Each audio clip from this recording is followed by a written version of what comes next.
کاج‌های زیادی بلند، زاغ‌های زیادی سیاه، آسمان به اندازه آبی، سنگچین‌ها، تماشا، تجرد، کوچه باغ فرا رفته تا هیچ، ناودان مزین به گنجشک، آفتاب سریع، خاک خوشنو.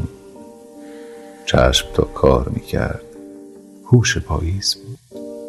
ای عجیب قشنگ، با نگاهی پر از لفظ مرطوب، مثل خوابی پر از لکنت سبز یک باغ، چشمهایی شبیه حیای مشبک، پلک‌های مردد مثل انگشت‌های پریشان خواب مسافر. زیر بیداری بیت‌های لب رود، انس مثل یک مشت خاکستر محرمانه روی گرمای ادراک پاشیده می‌شد.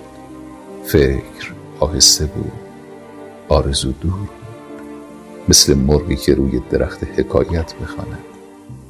در کجاهای پاییزهایی که خواهند آمد، یک دهان مشجر از سفرهای خوب حرف خواهد زد.